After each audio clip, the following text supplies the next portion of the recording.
자식 이기는 부모는 없다고 합니다. 100%는 아니지만 그래도 맞는 얘기인 것 같죠.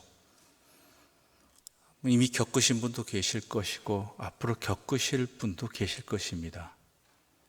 자녀의 선택에 대해서, 자녀가 선택하고 고집하는 일에 대해서 부모가 때로는 반대하기도 하지만 그 반대를 무릅쓰고 계속 고집을 부린다면 어쩔 수 없이 허락하게 되는 것이 부모인 것 같습니다. 왜냐하면 자식을 사랑하기 때문이지요. 자식이 옳지 않다 할지라도 그것이 자녀의 선택이라면, 내 자식의 선택이라면 잘 되기를 기도하면서 어쩔 수 없이 허락하고 인정하고 받아들이는 게 부모인 것 같습니다.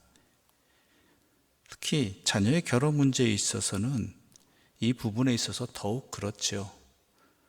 예전 같았으면 자식이 부모의 뜻을 따라서 혼사를 결정하고 또한 가정을 꾸리고 하였겠지만 요즘 같은 시대에는 자녀가 자녀의 몫을, 자기의 선택을 책임져야 하는, 그것이 당연한 시대가 되어 부모는 당연스럽게 거기에 따라야 되고 또한 거기에 반대를 하는 것은 더욱 힘들어진 시대입니다.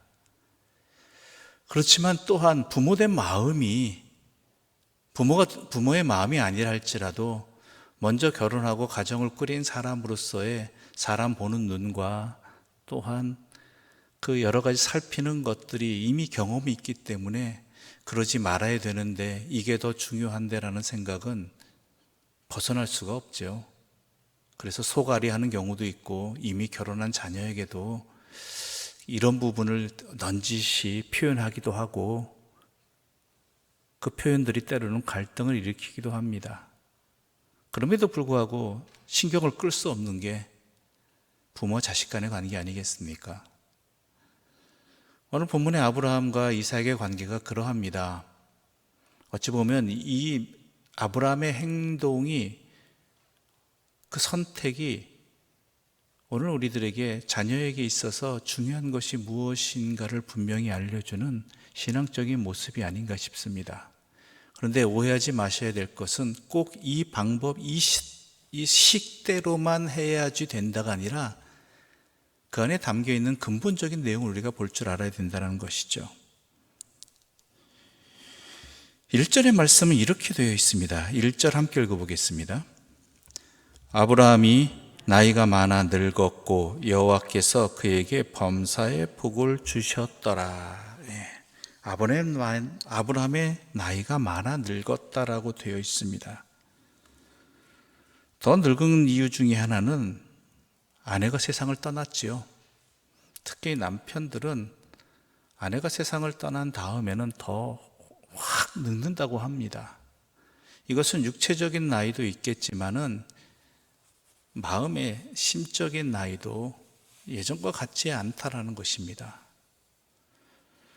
많은 하나님께서 복을 주셨는데 문제는 뭐냐면 아들 이삭의 경우입니다. 아직 장가를 못 갔습니다. 못 간 건지 안 간 건지는 뭐 표현을 달리할 수 있겠지만 아무튼 가정을 꾸리지 못했습니다. 나이가 꽤 됐지요. 게다가 아내가 세상을 떠났습니다. 자기도 아내가 세상을 떠났으니 아내보다 훨씬 나이가 많은 자기는 또 언제 어떻게 될지 모르는 상황이잖아요. 육체적인 나이뿐만 아니라 정신적으로 늙음이 어떻게 다가올지 모른다는 것이죠. 그런 가운데 불안할 수밖에 없죠. 염려될 수밖에 없죠. 근심할 수밖에 없죠. 게다가 하나님이 뭐라고 약속하셨습니까? 너의 자손이 모래와 같이 저 하늘의 별과 같이 많을 것이다라고 하는데 덜렁 주신 아들은 하나이고 사라를 통해서 그것도 겨우 나이 100세 얻었으니까요. 그런데 그 아들은 또한 어떻습니까? 장가도 아직 안 가 있으니 무슨 모래고 별이겠습니까? 이러다 보면 마음이 걱정되고 근심될 수밖에 없다라는 것이지요. 그런데요, 오늘 본문엔 아브라함이 이렇게 말합니다. 종을 불러서 부탁을 하죠. 명령을 하지요. 우리 3절과 4절의 말씀 함께 읽어볼까요? 3절과 4절입니다. 내가 너에게 하늘의 하나님 땅의 하나님이신 여호와를 가리켜 맹세하게 하노니 너는 내가 거주하는 이 지방 가나안 족속의 딸 중에서 내 아들을 위하여 아내를 택하지 말고 내 고향 내 족속에게로 가서 내 아들 이삭을 위하여 아내를 예. 그 다음에 또 이렇게 말합니다. 종이 그렇다면 이런 아브라함의 요청을 듣고 명령을 듣고 권면하지요. 물어보지요. 5절 함께 읽어볼까요? 5절입니다. 함께 읽겠습니다.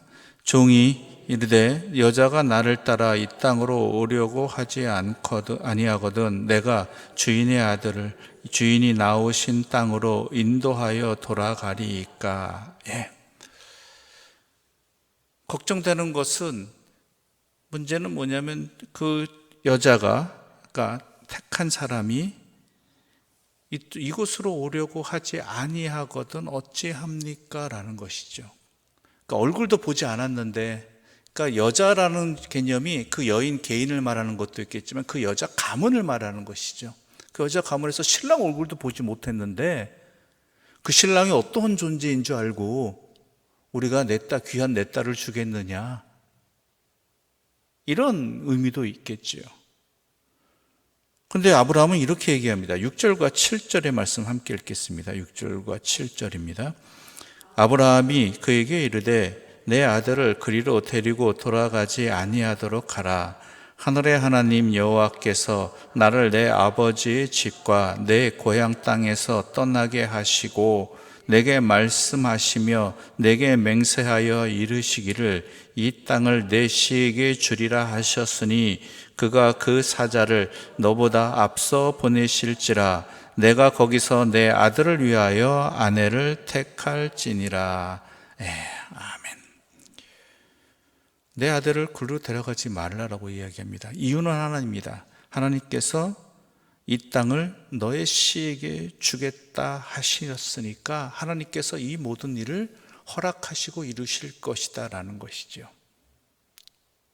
자, 자식의 문제를 놓고 아브라함은 하나님의 말씀을 기억하고 하나님의 말씀에 철저히 순종하고 있다라는 것을 우리에게 분명히 보여주고 있습니다. 전에도 말씀드렸지만 아브라함의 이야기는 자격도 없고 믿음도 부족한 아브라함이 하나님과 동행하면서 하나님의 말씀에 순종해 가면서 때로는 실수도 하지만 믿음이 성장해가는 하나님의 사람으로 또한 복의 통로로서 믿음의 조상으로서의 그 자격을 갖춰가는 성장해가는 모습을 우리들에게 보여주고 있고 또한 우리들에게 교사가 되고 있다라고 말씀드렸습니다. 아브라함의 자식 문제에 있어서도 마찬가지죠. 전에는 그 믿음 하나님 말씀대로 행하지 못했잖아요. 그래서 이스마엘도 낳게 되고 여러 가지 문제도 있었죠. 그런데 그러한 그가 하나님께서 하나님과 동행함을 통해서 또 하나님께서 백세가 되었어도 그 육체의 상태에 상관없이 그 말씀대로 자식을 사라에게서 주신 경험을 했습니다. 그러면서 하나님의 말씀이 틀림없다라는 것을 그는 경험하게 되지요. 그래서 그의 믿음이 성장하면 어느 정도까지요?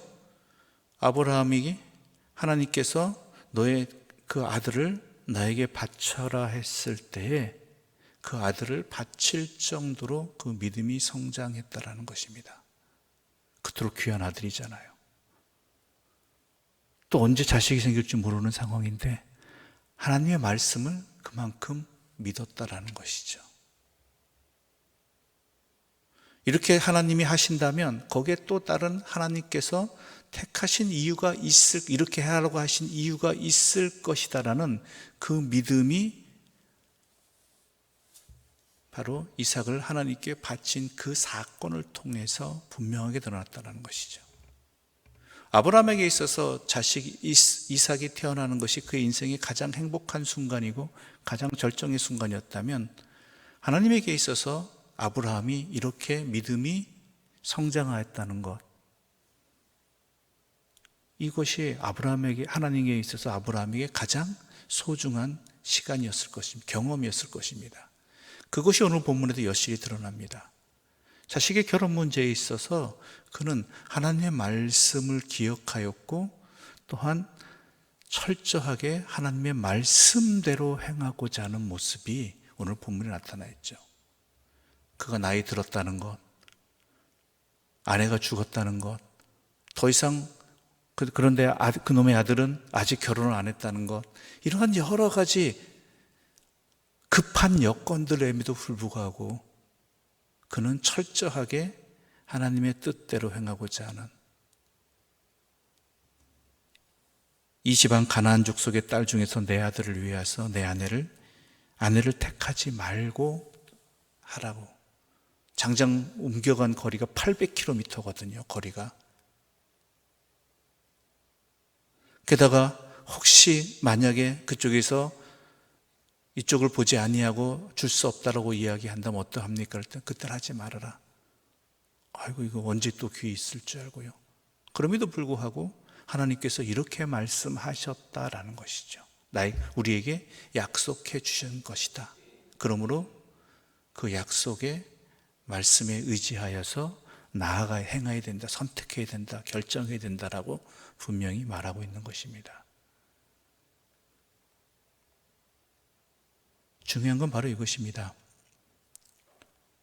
나에게 신앙의 문제도 있었지만 내 자녀의 신앙의 문제에 있어, 삶의 문제에 있어서도 하나님께 의지하며 하나님의 뜻대로 순종할 수 있느냐라는 것이죠. 그 믿음이 나에게 그만큼 되느냐라는 것입니다. 나는 그렇게도 할 수 있겠는데 내 자식은 그렇게 못하는 게 현실입니다. 그럴 때일수록 우리는 주님께 간구해야 되죠. 주님의 도우심을 구해야 되고 또한 주님께서 이끌어 달라고 해야 되고 내 믿음을 연단시켜 달라고 하는 것이고, 이것이 아브라함이 우리의 믿음의 본이 되는 것이고 우리 또한 그렇게 나가야 되는 길을 먼저 연 것입니다. 우리는 과연 어떠할 수 있을까요? 우리 자녀의 문제에 있어서 하나님의 뜻을 구하고 그 뜻에 순종할 수 있고 또한 그 믿음의 본을 보일 수 있는 내 자녀들에게 그런 부모의 또한 믿음의 선배의 모습을 우리가 갖출 수 있느냐, 이것이 오늘 우리들에게 던져지는 이 새벽 이 말씀을 통해서 주시는 하나님의 질문이기도 합니다. 내 고집과 내 생각이 아닙니다. 하나님의 뜻을 구하고 있고 그 또한 그 뜻에 순종하고자 하느냐, 그 믿음이 있느냐, 바로 이 믿음 앞에, 이 말씀 앞에 우리가 아멘이라고 응답할 수 있는, 최소한 하나님의 뜻을 어찌하오리까라고 구할 수 있는 믿음의 사람들, 부모들 되시기를 간절히 소망합니다. 기도드리겠습니다. 하나님 아버지 감사합니다.